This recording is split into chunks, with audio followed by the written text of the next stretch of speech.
Exam में वही लोग टॉप करते हैं जिनको एक्चुअल में पता है कि प्रैक्टिस करते कैसे हैं। Hello everyone, you are watching Skill Mug. आज हम बहुत ही इंटरेस्टिंग टॉपिक को कवर कर रहे हैं। कभी ना कभी हम सभी के माइंड में एक थॉट जरूर आता है कि काश जो चीज़ भी हम पढ़ रहे हैं वो हमारे माइंड में लाइफ टाइम के लिए स्टोर हो जाता। लेकिन सच बात तो ये है, कम लोग जानते हैं कि एक्चुअल में प्रैक्टिस करते कैसे हैं जिससे हमारी स्टडी हमारे माइंड में हमेशा के लिए स्टोर हो जाए। क्योंकि हमें किसी ने सिखाया ही नहीं कि प्रैक्टिस करते कैसे हैं। और जब हम ये क्वेश्चन अपने पेरेंट्स, अपने टीचर से पूछते हैं तो हमें सिर्फ एक ही एक्सपेक्टेड आंसर मिलता है, वो ये है कि बार बार रिवीजन करो। लेकिन हमें कोई ये नहीं सिखाता है कि रिवीजन करते कैसे हैं। अगर आप बेसिक रिवीजन पैटर्न को देखोगे तो सबसे पहले क्या होता है, सबसे पहले हम लोग लेक्चर सुनते हैं, उसके बाद से हम लोग नोट्स बनाते हैं, उस नोट्स को रिवीजन करते हैं। जब भी हम रिवीजन करते हैं तो हमारा टाइम बहुत ज़्यादा लग जाता है। और आज के टाइम में हमारे पास इतने सारे बुक्स, इतनी सारी किताबें हैं जिससे कई लोगों को तो बिल्कुल टाइम नहीं मिल पाता है रिवीजन करने का, जिसकी वजह से उनके टॉपिक वैसे के वैसे ही रह जाते हैं। जो लोग रिवीजन भी कर लेते हैं उनके माइंड में एक एक्सेलेंस ऑफ फीलिंग आ जाती है, जिसको हम लोग पैरागन ऑफ क्लैरिटी बोलते हैं। ये क्या होता है कि जब हम किसी चीज़ को बार बार पढ़ते हैं तो हमारा माइंड एक्सेप्ट कर लेता है कि उस टॉपिक के बारे में हमें बहुत अच्छी नॉलेज हो चुकी है, जिसकी वजह से हम उस पर दोबारा ध्यान ही नहीं देते हैं। इस चीज़ को मैं एक स्टोरी से आपको एक्सप्लेन करूं। एक बार गुरुजी अपने कुछ कबूतरों को ट्रेनिंग दे रहे थे।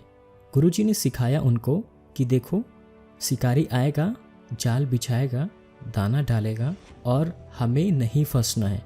अब जितने भी कबूतर थे सारे इस लाइन को याद कर लिया। और गुरुजी ने बोला कि इस लाइन को आपको रिपीट करनी है बार बार, ताकि आपके माइंड में ये चला जाए। तो जितने कबूतर थे सारे एक ही चीज़ को रिपीट कर रहे थे।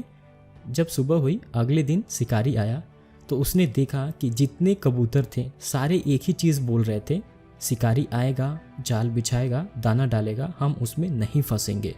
ये बात सुनकर शिकारी हैरान हो गया कि आज तो मेरा कुछ नहीं होने वाला, क्योंकि जितने भी कबूतर हैं सारे समझदार हो गए।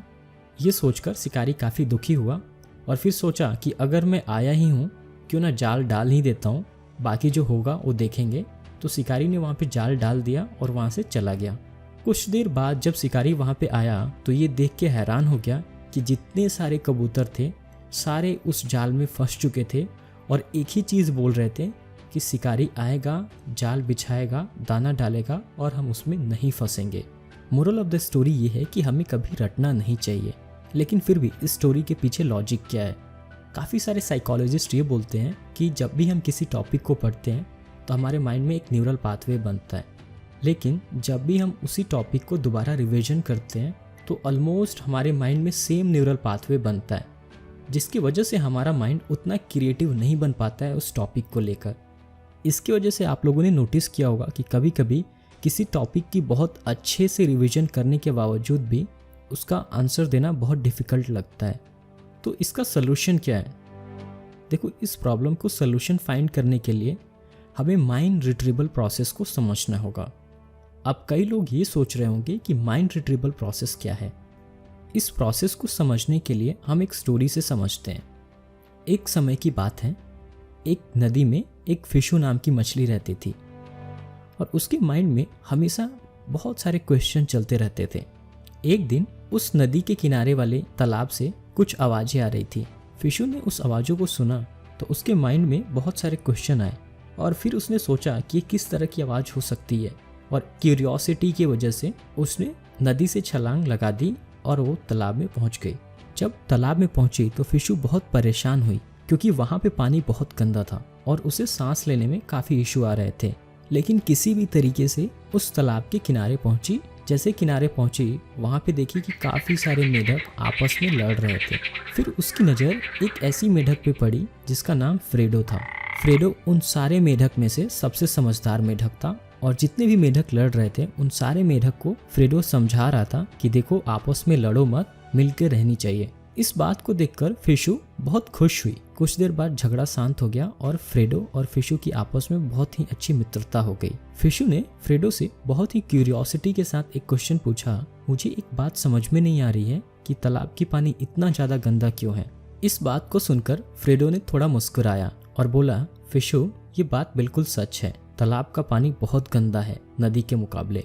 इसका सिर्फ एक ही कारण है, वो है पानी का फ्लो। फिर फ्रेडो ने समझाया, देखो फिशू, ये नेचर का लॉ है। अगर किसी भी चीज में फ्लो नहीं है तो वो चीज ऑटोमेटिकली सड़ने लगती है। डियर माय फ्रेंड्स, यही लॉ हमारे लाइफ में भी इम्प्लीमेंट होता है।